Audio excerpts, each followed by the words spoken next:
Everyone, तो आज के सेशन में हम लोग देखने वाले हैं आउटकम्स ऑफ डेमोक्रेसी चैप्टर के मोस्ट रिपीटेड क्वेश्चंस, यानी कि ऐसे क्वेश्चंस जो कि आप एग्जाम में बिल्कुल भी छोड़कर नहीं जा सकते हैं। सबसे पहले बच्चों हमारे फर्स्ट क्वेश्चन पर आ जाते हैं विदाउट वेस्टिंग एनी टाइम। और फर्स्ट क्वेश्चन ऐसा क्वेश्चन है जो कि मैं बार बार बोलती हूँ कि ये मेरा बोर्ड प्रिडिक्शन क्वेश्चन है, क्योंकि बच्चों इतनी बारी ये सवाल पूछा गया है ना कि मैं बता नहीं सकती।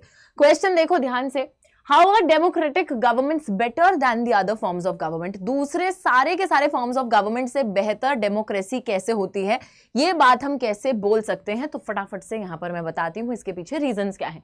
फर्स्ट रीजन इज कि it improves the quality of decision making. तो आप सभी को पता है कि एक तरीके से लोग इस चीज पे डेमोक्रेसी को क्रिटिसाइज भी करते हैं, बट इसी बात पे हम इसकी तारीफ भी करते हैं। तो बात कुछ ऐसी है कि democracy is based on consultation, discussion, solutions always involve a large number of people, discussions and meetings. तो जो भी नतीजा डेमोक्रेसी के अंदर लिया जाता है वो ये नहीं कि किसी इंसान ने आके एक ही दिन बोल दिया कि नतीजा ले लिया है तो ले लिया, नहीं। हमेशा डेमोक्रेसी के अंदर डिसीजन जो है वो लोगों से पूछ कर लिए जाते हैं, डिस्कशंस में, मीटिंग्स में डिसीजंस को लिया जाता है, निर्णय पे पहुंचा जाता है। And that is the reason कि जो एक डिसीजन आता है, जो फाइनल डिसीजन होता है बच्चा पार्टी, वो डिसीजन मान्य होता है, एवरीवन एग्रीज टू इट। ठीक है, तो एक बहुत अच्छी क्वालिटी का डिसीजन निकल कर आता है बहुत सारे लोगों से बहस करने के बाद में। फिर है दूसरा कि it offers a method for dealing with differences and conflicts. लड़ाई झगड़ों को सुलझाने का यहां पर जो है प्रयत्न किया जाता है। दैट एक्चुअली मीन्स कि कॉन्फ्लिक्ट तो किसी भी सोसाइटी में होगी, आपके घर में ही होती है, आपके भाई बहनों के बीच में कितनी लड़ाइयां हो जाती है। तो एक देश जहां पे इतने भिन्न भिन्न प्रकार के लोग रहते हैं वहां तो कॉन्फ्लिक्ट होनी बड़ी आम सी बात है। बट खास बात क्या है कि डेमोक्रेसी के अंदर इन कॉन्फ्लिक्ट्स को और बढ़ाने की बजाय इनको सॉल्व करने की, सुलझाने की कोशिश करी जाती है। तो every society has an obligation to have differences. हर सोसाइटी में डिफरेंसेस होते हैं आपकी सोच को लेकर, इंटरेस्ट को लेकर। ये जो डिफरेंस है पर्टिकुलरली एक्यूट है in country like ours which has an astonishing social diversity. बहुत ज्यादा डाइवर्सिटी है हमारे देश में, दैट इज द रीजन और भी ज्यादा कॉन्फ्लिक्ट्स होने की संभावना है। बट इन्हीं कॉन्फ्लिक्ट्स को सॉल्व करने का एक मेथड जो है डेमोक्रेसी प्रोवाइड करती है। साथ ही में तीसरी चीज है, it enhances the dignity of the citizens. मतलब कि बच्चों देखो यहाँ पहले लिखा क्या है वो पढ़ लेते हैं, फिर मैं आपको समझाती हूँ। डिग्निटी का मतलब होता है इज्जत, हर किसी को बराबर इज्जत डेमोक्रेसी के अंदर प्रोवाइड करी जाती है। It is based on the principle of political equality. तो डेमोक्रेसी हमेशा पॉलिटिकल इक्वालिटी पर बेस्ड होता है। राजनीतिक रूप में सभी को समान माना जाता है, हर कोई बराबर माना जाता है, with the recognition that the poorest and the least educated have the same status as the rich and the educated. ये भी माना जाता है कि जो गरीब से गरीब वर्ग है, जो सबसे कम पढ़ा लिखा वर्ग है, उन सबके पास उतना ही सेम स्टेटस है जितना एक अमीर इंसान के पास है। Man is not the subject of ruler but the ruler himself. कोई भी इंसान प्रजा के समान नहीं है, बल्कि सब जो है खुद ही रूलर्स हैं। Everyone is ruling, right? तो हर कोई जब बराबर निभा रहा है, हर कोई जो है सबके पास बराबर राइट्स है वोट देने के, कंटेस्ट करने के इलेक्शंस को, पॉलिटिकल राइट्स बराबर है, हर कोई जो है कानून के आगे बराबर है। तो जाहिर सी बात है कि हम लोग प्रजा नहीं रहे, बल्कि लोग खुद ही राजा बन गए हैं, सारे लोग। ठीक है, उसी के साथ नेक्स्ट पॉइंट है कि it allows us to correct our own mistakes. हमारी खुद की गलतियां जो है वो सुलझाता है डेमोक्रेसी। बच्चों बड़ी सिंपल सी बात है, आपके डेमोक्रेसी के अंदर देर है पर अंधेर नहीं है। अगर आज आपने किसी रूलर को चूज कर लिया है, कल को आपको पसंद नहीं आ रहा जिस तरीके से वो काम कर रहा है, so you also have the right to remove that ruler. आप उस रूलर को हटा भी सकते हैं। तो यहाँ पर वही बात की जा रही है, another advantage of a democracy is that the mistakes can not be hidden for long, there is a space for public discussion about this error. गलतियां जो है वो ज्यादा टाइम तक छुपी नहीं रह सकती हैं और आप इन गलतियों को सुधार सकते हो। नेक्स्ट पॉइंटर यहां पर है कि democracy is a more responsible form of government. बाकी गवर्नमेंट्स के कंपैरिजन में ज्यादा जो है जिम्मेदार टाइप की सरकार है। Democracy meets the needs of the society. A government that is not democratic may and can meet the needs of the people, but it all depends on the will of the people in power. जो नहीं होती democratic, वहां पर हो सकता है कि leaders लोगों की तरफ ध्यान दें, बट सारा जो है लीडर पे डिपेंड करेगा। बट डेमोक्रेसी के अंदर ऐसा नहीं है। तो डेमोक्रेसी के अंदर जो है आपके लीडर्स, रूलर्स आपकी तरफ ज्यादा अकाउंटेबल रहते हैं, ज्यादा रिस्पॉन्सिबल रहते हैं, ज्यादा रिस्पॉन्सिव रहते हैं, वो सारी चीजें होती हैं। प्लस बच्चों यहाँ पर आप एक और पॉइंटर ऐड कर सकते हो कि लोगों के बीच में इक्वालिटी लेकर आता है, सभी को फ्रीडम प्रोवाइड करता है। तो that is also something that you can add on. ठीक है, तो ये तो क्वेश्चन बहुत ही ज्यादा इंपॉर्टेंट है। नेक्स्ट क्वेश्चन पर आते हैं। नेक्स्ट क्वेश्चन यहाँ पर आ गया है जो कि और भी ज्यादा इंपॉर्टेंट है कि how do democracies accommodate various social divisions.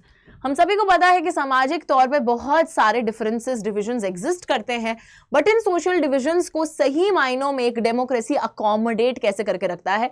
Accommodate करने का मतलब है स्थान कैसे देता है सभी के सभी डिविजन्स को। तो बच्चों अगर एक डेमोक्रेसी ये दो क्राइटेरियाज फुलफिल करेगी तभी हम ये बोल सकते हैं कि डेमोक्रेसी जो है अपनी सोसाइटी में सोशल डिविजन्स को अकोमोडेट कर रही है। कौन से 2 क्राइटेरिया? सबसे पहली चीज है कि minority majority opinions are not permanent. इसका ये मतलब है कि गवर्नमेंट हमेशा इस तरीके से काम करेगी कि वो किसी के फेवर में काम नहीं कर रही है। मेजॉरिटी माइनॉरिटी सभी को साथ में मिलकर काम करना होगा ताकि गवर्नमेंट एक जनरल व्यू दे सके, हर किसी के हक में काम कर सके।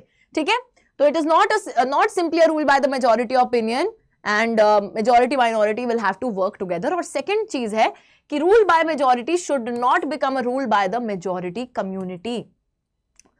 या डेमोक्रेसी का मतलब ही होता है कि मैक्सिमम लोग जिसको वोट देंगे वो लीडर बनेगा, लेकिन ये जो मेजॉरिटी का रूल है, मेजॉरिटी का ये जो शासन है, ये मेजॉरिटी कम्युनिटी का शासन नहीं बनना चाहिए, किसी भी समुदाय का शासन नहीं बनना चाहिए in terms of any religion, language, culture, caste नहीं। जैसे श्रीलंका में हुआ था, वहां पर क्या हुआ था, लैंग्वेज के बेसिस पर एक कम्युनिटी का शासन एस्टैब्लिश हो गया था, सिन्हाला कम्युनिटी का रूल एस्टैब्लिश हो गया था लैंग्वेज के बेसिस पर। बट वैसी चीज डेमोक्रेसी के अंदर बिल्कुल भी नहीं होनी चाहिए। तो यहां पर ये बात बोली जा रही है, आई थिंक ये बात बिल्कुल क्लियर है। Democratic rule ceases to be accommodative for that group of person if someone is barred from being in majority on the basis of birth. Alright, I hope ये बात बिल्कुल बिल्कुल बिल्कुल बिल्कुल क्लियर है। ये 2 पॉइंटर्स याद रहेंगे। नेक्स्ट है हमारा लास्ट क्वेश्चन, जो कि मैं मोस्ट रिपीटेड में लेकर आई हूं। ये है कि democratic government is a legitimate government, support the statement with arguments. यार हम जब ये बात बोलते हैं ना कि it is a legitimate government, कोई भी दूसरी फॉर्म ऑफ गवर्नमेंट लेजिटिमेट नहीं है, बट डेमोक्रेसी लेजिटिमेट है। और ये हम पक्के वादे के साथ बोल सकते हैं। ऐसा क्यों है? तो उसके पीछे रीजन लिखने को आ सकता है। देखो, a democratic government is called a legitimate government because it is the people's own government. Answer को शुरू ही यहीं से करना, जहां पर ये लिख दो कि it is called a legitimate government because it is the people's own government. यहां पे ऐसा तो नहीं है कि रूलर खुद से आगे शासन में बैठ गया है, नहीं ना, लोगों ने चुना है उसको, लोगों ने खुद से अपनी चॉइस से सरकार बनाई है और सरकार को एक्सेप्ट करा है। तो लोगों की खुद की क्योंकि सरकार है कि एक एस्टैब्लिश रूल्स और प्रोसीजर को फॉलो करके वो सरकार बनाई गई है, that is why it is a legitimate government. And जो दूसरा पॉइंट यहां पर इंपॉर्टेंट है वो लास्ट में लिखा है कि people wish to be ruled by representatives elected by them and democracy's ability to generate its own support makes it more legitimate. Legit है, रियल है ना, कानूनी तौर पर बनी है। तो यहां वही बोला जा रहा है कि लोग हमेशा, बच्चों, अगर लोगों को एक चॉइस दी जाए कि राजा खुद से कोई आ जाए और रूल करे या फिर आप चुनो उस लीडर को, तो people would definitely select the option जहां पर वो खुद से अपने लीडर्स को चुने, है ना। तो वही बात है कि लोग हमेशा यही चाहेंगे कि वो जो उनके रिप्रेजेंटेटिव्स हैं खुद से उनको सिलेक्ट करें, उन्हीं से ही वो शासन जो है पसंद करेंगे। एंड क्योंकि डेमोक्रेसी को इतना ज्यादा सपोर्ट मिलता है, that is why it makes it legitimate. अच्छा, बीच में क्या लिखा है और भी देख लेते हैं। It may be slow, less efficient, ठीक है, आप इसको लेस एफिशिएंट बोल दो, स्लो बोल दो, ना ज्यादा रिस्पॉन्सिव, कभी कभी इतनी रिस्पॉन्सिव नहीं रहती, इतनी क्लीन भी नहीं रहती, लेकिन at the end of the day it is people's own government, लोगों की खुद की सरकार है, लोगों ने खुद से बनाई है। ओवरवेलमिंग सपोर्ट देखा जाता है डेमोक्रेसी को लेकर all over the world, and people of South Asia, Bangladesh, Sri Lanka, India, Pakistan, Nepal have no doubt about the suitability of democracy in their own country.